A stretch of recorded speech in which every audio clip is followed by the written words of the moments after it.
As you know, it's pretty rare for me to care more about the multiplayer in a game than the single player, but here we go, with Black Ops 4 that's not really a choice. Call of Duty Black Ops 4 is the online multiplayer shooter that lets you play both with and against other people in a series of different modes. It's still got its flaws and it still can be frustrating, but once again it provides some wildly entertaining action. There's 3 real parts to this game, the multiplayer, blackout and zombies. So let's turn this review into a triple feature, and I'll start with the multiplayer. So here's my thoughts. What do you have in mind? Well, if you played a Call of Duty game before, then as far as the gameplay is concerned, you pretty much know what to expect. It's fast paced and every player's life is extremely fragile and can go down in a second, just like it probably would in real life if you ever had to go up against a squad of grizzled veterans. So in order to survive, it's all about using your minimap, getting used to your surroundings and having quick reaction times. And this makes every second of play leave you feeling on edge with death around every corner. Now it may just be me, but it feels like every year the standard of other players seems to go up and up, making it more and more difficult for a casual player to do well in. In fact, if I'm honest, the first 20 or so matches that I played, I pretty much lost them all. As always though, I'm going to blame that on the internet lag. Anyway, the gunplay in the game feels great, and it doesn't matter what type of gun's used. When you pop on your headphones, it really shows off the great sound effects. And headphones also seem to add in these little details, like being able to hear light classical music playing in the wine cellar on the seaside map. Normally I don't bother playing games with headphones, but here it really helps to add to the immersion, and gives you a better understanding of what's going on. Threat neutralized. Leveling up gives this constant stream of rewards and challenges and medals and upgrades that always gives that feeling of being close to getting something new. Making its return is the Pick 10 loadout system that lets players choose 10 things to take into each fight, from weapons to attachments to gear to perks. It's possible even, if you really wanted to take in no weapons at all and just have a ton of perks and play as a kind of super soldier that's unarmed but has to go around looting guns from dead bodies. Basically, there's no set structure to how you load out, letting you play however you want. Now, as well as the new Battle Royale mode, which we'll get round to talking about next time, the other popular mechanic added to this Call of Duty is the Hero Shooter. Players get to choose between a range of different soldiers, all coming with their own special moves, which adds something new to think about.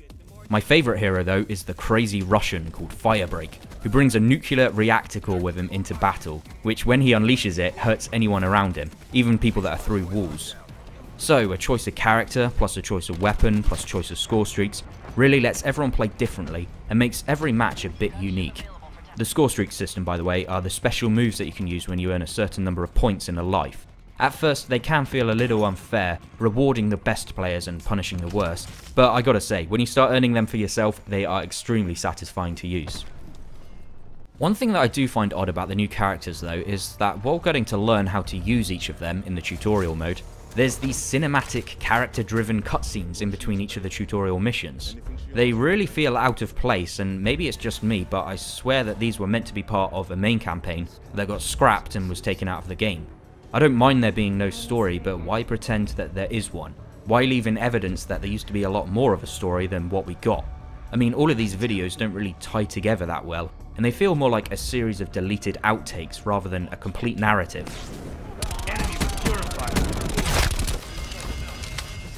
Another thing that feels a bit incomplete is the menus. They're kind of bland and almost feel like they're amateurish, with standard font, and when you unlock something new, it should be treated like a bit of an event, celebrating that you've got a new toy to go out and play with. But here it's just, there you go, new weapon.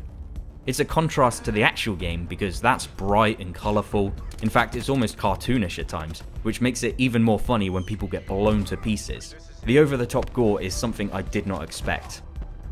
There's also the neat feature with the kill cam where it shows off a character and then zooms into them to show the best play of the game.